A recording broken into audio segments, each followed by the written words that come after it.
Welcome back to another episode of the Chips and Chops podcast. I'd like to first shout out Stockholm East for allowing us to use their podcast studio. Stockholm East is a collaborative workspace that offers an amazing space for people who are looking to get their work done. There are also a lot of amazing events here that happen at Stockholm each weekend, so check out their link below. With us today is Danny Pinter. Danny graduated from the same high school that Dave and I attend now, John Adams High School. At John Adams, Danny played football and basketball, but it was clear he was meant for the gridiron. Back then, Danny actually played tight end. Danny ended up going to Ball State and transitioning to play offensive line. After his senior season, he was named Ball State's most outstanding player. He was then selected in the 5th round of the 2020 draft. Danny's big-time TV moment was when he caught his first career NFL touchdown in a Thursday night football game versus the New York Jets. It's extremely rare for you to see an offensive lineman catch a touchdown, so Danny, personally, I'm super psyched to be able to have the conversation with you. It's so cool that you went to Adams and, ended up making it to the league. It seems like you also do a lot of community outreach, which is something Dave and I admire a lot. Dave and I are about to graduate Adams in a few months. What would you say, your favorite Adams memories are? Yeah, definitely a lot of them. It's hard to sort out, but I definitely love my time there. Football was definitely. I love playing basketball too. We had a lot of fun, but football my sophomore year. I was playing. My older brother was playing, so we got to play out there together. I was playing tackle. I was like 180 pounds, probably getting kicked every play. But that's what most of the we tackles went 9-3, I think, and it was kind of like a transition. Like Adams had had a bad reputation forever, and you just kind of felt the whole city get behind us. Like we won 2 games in the final 10 seconds. Just the energy that whole year. We kind of lost a heartbreaker, sectional championship, but it just like the camaraderie we had on the team was awesome. But my time at Adams was awesome. Just so many good people there. I wouldn't be where I am without just a ton of people there. So grateful for all that. For sure. Were you just as good at basketball as you were at football, or did you did you play all your 4 years or what? I did play all 4 years, but I was definitely more like a football player playing basketball. Just foul out, get some rebounds, all that. Yeah, but it was fun. It's always funny watching. You can tell, when a basketball player's first sport isn't basketball. Obviously, you just move a little bit differently. They just have the athleticism, but not the exact skill set for basketball. For sure. You were initially committed to play Division II football at Grand Valley State, which is a pretty reputable Division II college. But then you were offered by Ball State. What was your initial reaction to getting that offer at Ball State? Yeah, it was kind of crazy how it all went down. The whole recruiting process was just kind of a wild one my senior year. I committed to Grand Valley in like December and thought that was it. I talked to Ball State a little bit. They had wanted me to walk on as a defensive end and kind of just need to get school paid for and all that. So I really loved Grand Valley, and I was fully ready to go there. And it was like 2 weeks before signing day, and Ball State had a tight end quit actually. So they called me and sent me that offer. And it actually took me a couple of days to flip because I was just so ready to go to Grand Valley. I thought that was it. But at the end of the day, my older brother, he didn't play, but he went to Ball State. So I was super familiar with it, and just really loved the coaches there, the players, the vibes, and all that. And playing Division I was definitely always my goal. So really couldn't turn that down. But either situation would have been a great situation. For sure. What was the recruiting process like your senior year? Were there coaches coming to your games? You're getting hit up on Twitter, getting a bunch of phone calls. No, I don't know if I did or I didn't have Twitter or anything like that, which apparently is a big part of recruiting. So I think I messed that one up.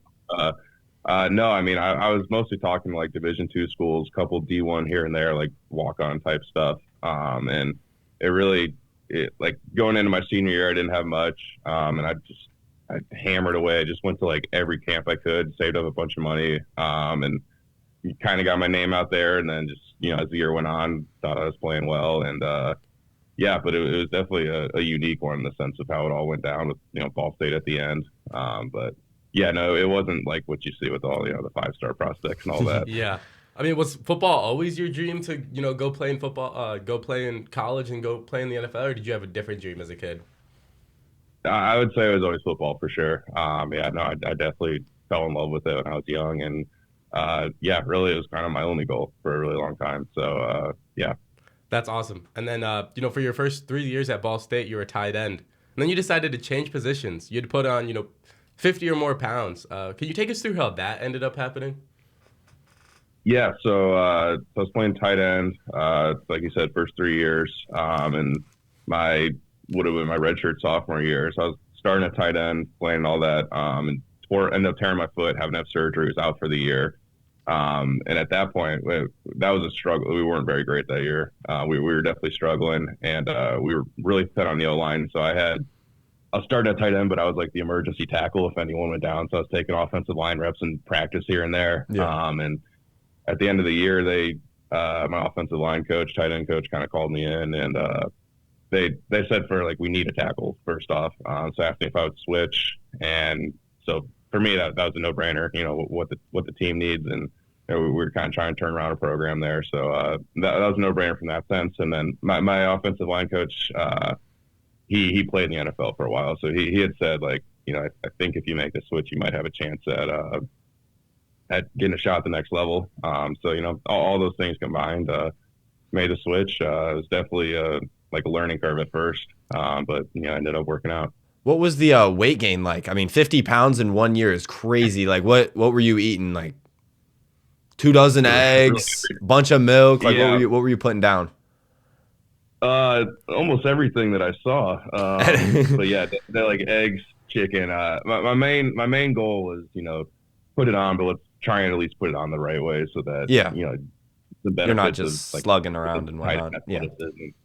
Yeah. So that was a process. But I think naturally I'm bigger than I was at tight end. I was not eating a lot to stay at tight end weight. So but part of it was definitely natural initially. Okay. Yeah, it's crazy that, for you could almost say 15 years of your football career, I don't know how long you were at tight end, but and then you made the switch to offensive line and you end up showing out your senior season and playing incredible at a position that you've never really played before. Yeah, it was I mean, great. I had some awesome coaches, a bunch of guys around me, and just it's really about just sticking out the process and trusting that if you put in the work, it'll come out. Because definitely, I remember the first spring ball I played tackle was mentally exhausting for me because I just I thought I was playing well at tight end, and then all of a sudden you got to learn this whole new thing. And there were definitely a lot of struggles, but I mean that's where you get better is failing and struggling and learning from it and pushing through. So for sure, definitely learned a lot through the whole process. It seems like linemen they get a lot more reps than any other position, anyways. Too, I mean they're always out there. And defensive linemen they switch probably every 2-3 downs. Linemen they have to go against the fresh guy every play. Like that's got to be exhausting. Yeah, definitely. That's definitely part of it. But at the same time, I mean, you get to be out there for the whole game. So that was an added benefit from playing tight end. For sure. I mean, what were some of your favorite memories at Ball State? Yeah, similar to Adam's, man, a ton. I really truly love Ball State. Just super grateful for the opportunity and all the people. And my favorite, college was super fun because you make all these really good friends on the football team, and we were a pretty bad program when we first got there, and me and my friends kind of my senior class, we decided to make the commitment. We got to leave this place better than we came in, and we were 2017, we were losing every game by 50 points, and so just how much you learn from. Just keep grinding this thing through, keep working, just trust the process and it's going to come out. And, by my senior year, we went 5-7, but we were a combined 9 points away, from going to the MAC championship, beat teams that we'd never beat before. And you could just feel the program was on the cusp of breaking through. Back up something. And so, just the work behind the scenes that went into that. I mean, really blood, sweat, and tears. It definitely was a rewarding feeling because the next year they won the MAC championship, and obviously we're not taking credit for that. That was them. Yeah. But just being a part of that and giving it the life it needed. Yeah, and it was just a lot of hard work and guys staying committed to each other. So that's something that'll always mean a lot to me for sure. For sure. Were you on the Ball State team that came to Notre Dame Stadium and put up a fight? I was. Yeah, that was actually my first playing tackle. 24-16, right? I'm trying to think of. Yes. So I mean that's within 8 points, and I remember I was at that game and it was just it was kind of heartbreaking. It's we're Notre Dame. We're playing against Ball State. We should really kill them. Yeah, I mean, what was that like coming back to your hometown and Were you a Notre showing Dame out? fan? Were you a Notre Dame fan going up or no? Yeah, I was. So yeah, So you're the Brady playing in Quinn the era, all stadium of you it. Yeah. probably playing in the stadium you wish you wanted to play in. It was cool. I still have nightmares about it because we did feel like we should have won. You know, a couple plays here and there that we didn't make. We definitely felt like we had a chance. I almost scored a touch. They threw me like a tackle throwback. I got tackled at the 1 yard line, so still have nightmares about that for sure. But yeah, that was cool. We really thought we had a chance going into that. Yeah, I mean, it's incredible that you guys, kept it close with one of the best programs ever, right? Yeah. While at Ball State, I mean, did you expect to play in the NFL, or did you think that your football career is over once you graduated? Yeah, what was Uh, your major? I did business administration, Okay. and I was actually there 5 years, so I got my MBA while I was there too. Oh, nice. Yeah, that's awesome. Yeah. But yeah, I mean, it was definitely always my goal. And I'm kind of a believer in like just keep your goals, not necessarily to yourself, but like deep down inside, what you're always working towards, and just put in the work and see what happens. And what's always worked for me is just put in that work, and the good results are going to come out of it. So it was definitely always my goal. My main goal was just get better every single day, both for the betterment of the team and yourself. And really just kind of sticking to that process. It became more and more realistic as my, career at Ball State went on, that this could be a possibility plan. But yeah, no, that was definitely always my goal since I was younger. And yeah, it worked out with, a lot of help from people, just hard Yeah, work. for sure. Going into the NFL Combine, what was on your mind? Yeah, I felt like, I was, coming from a smaller school and stuff. I felt like that was just kind of a chance to, up your stock. And, playing tight end, I felt like, my athleticism was kind of my strength, playing offensive line. So, yeah, that was a super cool opportunity because I always grew up watching the NFL Combine. And to actually be there was, yeah, And that it was was pretty cool. Lucas Oil Stadium, right? The team that you are on now, you get to play there every Sunday, right?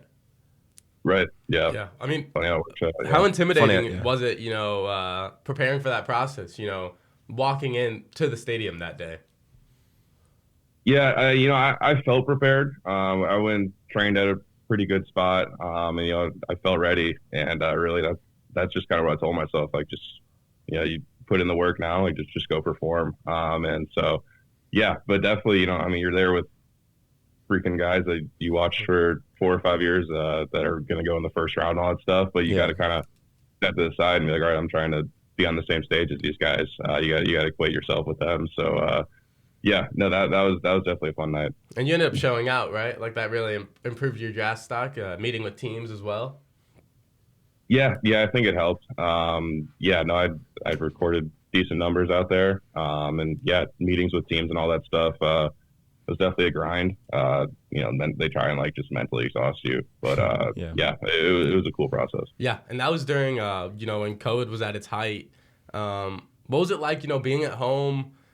Watching the draft on TV, 2 days go by and you haven't been drafted yet. What was, going through your mind? Yeah, it's a long day for sure. Especially like I was kind of in a range where it could be anywhere. So honestly, like every pick just feels like forever because you just don't know. So yeah, I felt bad for my family because I was just sitting there in silence the whole time, and it was definitely stressful. But then what feels like hours, and all of a sudden your phone goes off, and it's one of the coolest moments of your life. So that was definitely a day I won't forget. Yeah. Can you take us through that moment? When you got that phone call?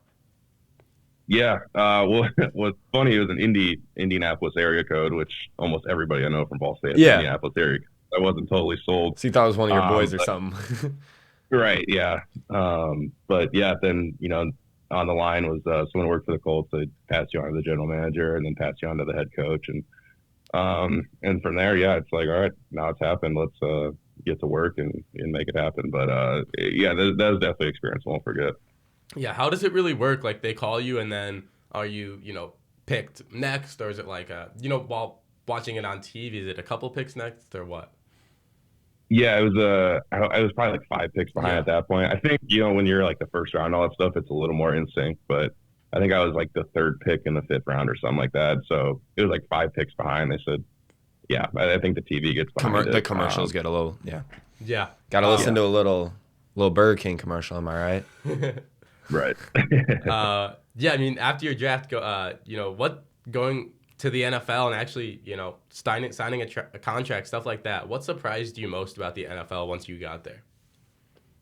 It was kind of a wild year my rookie year because it was COVID year, so we didn't have any of the spring stuff or anything like that. So the first thing when I got there was training camp. I was like, all right, you got 3 or 4 weeks to make the team in the NFL. And, that was definitely a learning curve. I think the cliche, bigger, faster, stronger, is just absolutely true. I think that's the biggest adjustment. You got to make it fast. Definitely a mental game. I think the fastest way to lose your job is to not understand the playbook, that type of stuff. And then just the business side of it's definitely real. You got guys coming and going every single day from different teams. So there's definitely a business aspect to it. And you gotta just mold that all together for what's going to be successful. Like what's your process need to be to mold that all successfully. So definitely a learning curve, but I think after a while you figure it out, and at the end of the day, it's still football. For sure. On November 4th, 2021, you caught your first touchdown pass. Offensive linemen, they don't score touchdowns. Can you take us through that moment and what was going through your mind? And if the play was it really drawn up for you? Like, was it, all right, let's get a lineman a little tutty, right? Yeah, it was actually not at all. I really wasn't even an option. Oh, you just kind of slipped out. Yeah, we played Thursday night, I think. We put it in like Tuesday. And I was just in there to chip the defensive end and, run to the flat and hopefully take a safety or someone with me. And Carson Wentz was our quarterback at the time, and he told me on Tuesday, he's like, if you're wide open, yell my name. And I got out there, and there was literally just nobody on me. So, in some ways, it was good because I didn't really have, I wasn't in the huddle thinking about, okay, the ball's about to come to me or anything like that. And all of a sudden, it was just there. But yeah, that was kind of wild. It was cool because you completely don't expect it. But yeah, I still have the ball and everything like that. So that's definitely a memory. Probably took you back to your high school days scoring touchdowns. Probably, I could imagine. There was a big drought without a touchdown in your football career. So it's kind of it's crazy that you did that in the NFL. Yeah, it was cool. Yeah, I mean, while you're living your dream of being in the NFL, I imagine there's a lot of struggles. It is a business that you and other NFL players face that go untalked about. What are some of those struggles? Yeah, I think a lot of people watch it from a fan perspective. It's easy to just put this all performance based. Guys are X's and O's like that. And then when you're actually in the locker room, you realize all right, every one of these guys has had their own journey to get here through extremely hard work and a passion for football. And everyone has their own individual story, own individual career, and all that stuff. And so I think fans and all that stuff. It's easy to just passes as X's and O's, write a crazy tweet at somebody, all that type of stuff. But these are all guys working crazy hard just to live out their dreams. And I think people justify it because the money and all that stuff, but guys are playing football because they love it and it's been their passion, and all that stuff is just an added part of it, which obviously we don't take for granted. But yeah, I mean, guys are chasing their dreams, working crazy hard, and I think that's easy to forget. Yeah. I mean, what's it like playing with Notre Dame legend Quentin Nelson? I think that's so cool. That's one of my favorite Notre Dame players ever.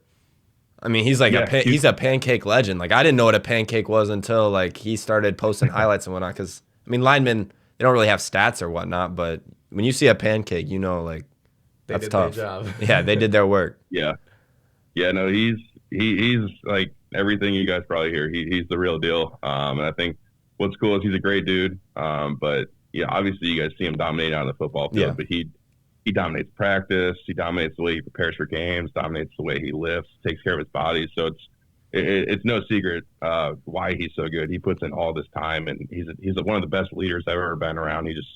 He cares. Teams over him every single time. He's one of the most selfless dudes I know. So yeah, he's the real deal. I feel crazy fortunate to be able to learn from a guy like that. He really helped me out the last 3 years. Is still helping me out. So yeah, I mean, can't say enough good things about Q. Yeah, it also seems like he's a bit of a funny guy. I remember, the hot tub video with him and who was it, Taylor Lewan? I don't remember. Do you know what I'm talking about? I know there was a hot tub video that involved him, but I don't remember it exactly. Yeah, well, at one point he went viral on social media for some sort of funny TikTok audio or something like that. Yeah, I mean that's incredible. I mean, your time with the Colts, what have been some of your favorite moments? Yeah, I mean, my rookie year we went to the playoffs. Unfortunately lost, but Yeah. that was a cool experience, and it was the whole COVID year was kind of a crazy year. But yeah, the next year at one point we thought we were the hottest team in the NFL. Didn't go the way we wanted to in the end, but little streak in there that was just this momentum was going, and the vibes in the locker room every single day were really good. But yeah, I think mostly I'm just grateful we just have a lot of really good dudes in the team who things haven't necessarily shaken out the way we wanted to, Yeah. but we got dudes that work hard and do the right things, and obviously I'm confident. Is it we're gonna hard? be able to- Is it hard having the constant switch in quarterbacks? Because I mean, you've gone through, I think like 3 or 4 in the last like 2 years, maybe.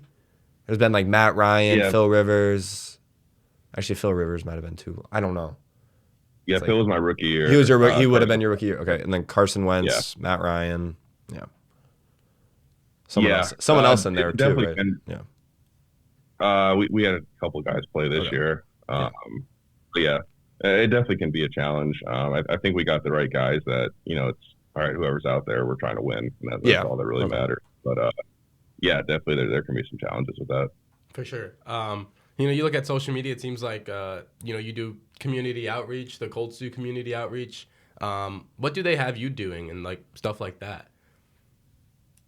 Yeah, we have an awesome community relations team here with the Colts. So like every week we have an opportunity to go out and do various things. We've done like playground builds, go to schools, all that type of stuff. And then every year we do like a My Cause, My Cleats thing, which is where each guy can individually partner with a charity or an organization that stands for a cause that they believe in. So I've been lucky. I've been able to do the Fallen Firefighters Foundation. And last year we got to do it in honor of Brennan Kohler's dad. Brennan played at Adams with me. His dad was a captain up in South Bend and passed away of cancer. So he was a firefighter.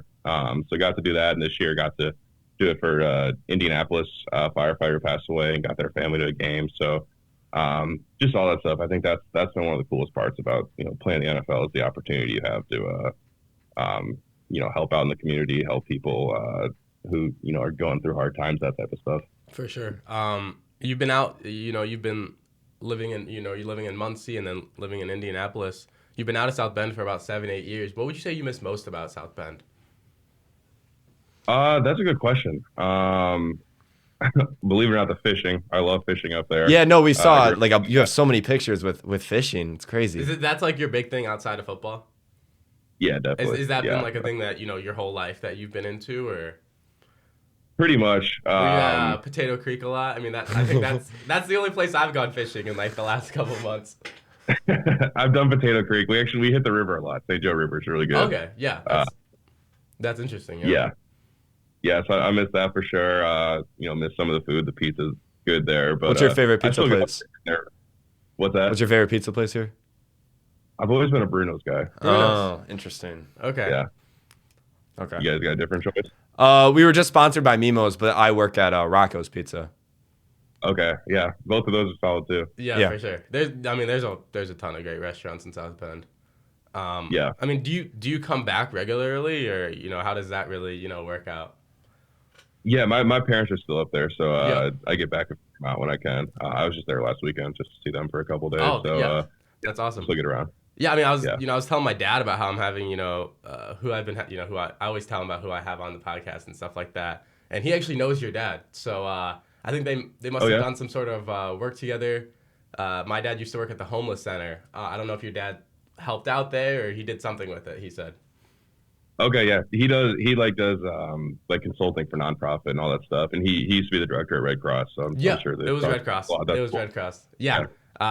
Yeah, and he was like, that his dad's such a great guy. That's kind of crazy, how small of a world that is. Do you think he helped you shape yourself into the person you are today, or is there another role model that was really big in your life? Was he the big football? What's that? Was he pushing you to play football? I mean, who was it in your family?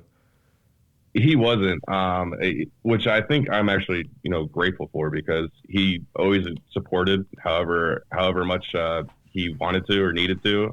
But he kind of let me fall in love with football on my own. I think a lot of guys, your parents are forcing you to do something, you get burnt down on it. But he just so, and my mom too. Both my parents were definitely my number one influences. But just kind of let me fall in love with football. And yeah, they're both amazing people. They do just awesome work. My mom does refugee resettlement. My dad does nonprofit stuff. So I think, they just kind of taught, now my brother's a firefighter. My sister's a teacher. Wow. So it just kind of instilled on, helping others first. Is there a line of work that you'd like to go into like after football with community help still, or do you want to go into like a business side of things?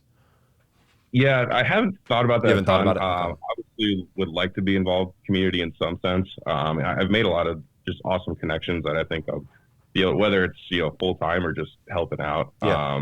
I'd like to stay with, but no, I mean, obviously, I'd like to play football as long as I can, and then I could see myself either coaching or just trying to fish out for the rest You could of be my like life. the next Jeff Saturday, or Something like that. Yeah, I mean, like, is there what else are you into outside of football, Or it seems like, fishing's a lot of, that's also that. Definitely fishing. Not to be boring, but honestly, if I'm not playing football or training for football or anything like that, I'm definitely out fishing. So, like, when's like the last time that you went fishing? I snuck out for a couple hours when I was up in South Bend. My parents. That's awesome. Did that. That's incredible. So I mean, how we do it is at the end of every episode today we have 5 Instagram submitted questions that our followers, they want us to ask you.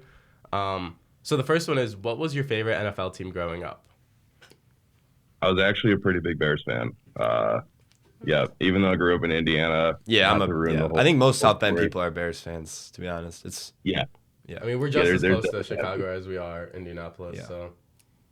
Yeah, my dad grew up in Chicago, so he had me on the Bears pretty early. Yeah. The second one is, what is your max bench press? Probably, we'll find out. Hopefully I get it up a little bit this spring, but like 420-ish around there. Okay. That's out of this world. Yeah. In the combine, you did 24 reps, right? 24, yeah. 24. I mean, that's. I'm curious, like what, like a combine. That's just the cardio in it, right? I mean, Yeah, I thought I was gonna get more, but I think I forgot to breathe while I was up there. Yeah, I feel like half of that for when you're that big, 225 is light. It's just the cardio part of it, getting definitely air into the lungs. Yeah, I mean, like, do you remember like what like the max one was that day? Like what the most reps anyone got was? I mean, there's always a couple just superhumans. Somebody might have hit like high 30s, which is crazy. Yeah. Like I was definitely like right in the mid range. They always say if you get over 20, like you gotta check the box. But there's always just some super freaks out there. Yeah. I mean, I didn't know anyone got even close to 40. That's kind of out of this world. They should probably add another plate on each side and go do 315 and see how many reps they can get. Right. So the third question is, what is it like practicing across from DeForest Buckner? Yeah, it gets you better for sure. He's an animal. A good player, really smart player too. And yeah, I'm grateful for it because especially like my rookie year, just going against him, and he definitely kicked my butt all year. But you get so much better from it because you got to figure it out. So yeah, going against a dude like that is something that makes it easier for games when people aren't as good as him, right? Because I mean, he's probably one of the best line in the league. So going against people weaker than him, it makes it easier. Yeah, 100%. When you're in practice, like you try different things. If it doesn't work, you can reevaluate it. But yeah, no, he's the real deal for sure. Yeah. So the fourth question is, how did you choose number 63? I actually did not. They just assigned it. What was your number, in high school and then at Ball State? I was number 4 in high school, I think. 4. That's a tough tight end number. Yeah. No, that's actually cool. Yeah, that's cool. It was cool. Yeah, tight. Jersey was probably a little tight. Probably didn't look great, but it was 4. I was 75 when I played offensive line at Ball State. Yeah, and that was chosen by you or assigned? That was no symbolic or anything. So I was number 5 at tight end, so I was like, all right, let's put a 7 on there. It's available. So. I guess numbers really, for some people, it's a really big deal to them. You know what I mean? But to others, it's just, it's just what it is. It is what it is. Yeah, that's kind of how I do it. Yeah. So the fifth and last question is what is your favorite place in South Bend? Would that be the St. Joe River, fishing on that? Probably, honestly, yeah. Yeah, I got a couple of close friends that we grew up fishing it all the time. So yeah. If I'm not at my parents, I'm probably out fishing there. So Yeah, that's yeah, awesome. And then there's just a quote that not a quote, a question Dave and I have is like, what is one quote that you live by? That's a good question. I would say my favorite has always just become you become what you think about. For me, it's simple, but at the same time, it's kind of if you're constantly thinking about what you want to be, your habits and everything you do starts to form towards that. So that's been something that I think has helped me get to this point. For sure. Yeah. So I mean, when are you coming to South Bend next? Stuff like that,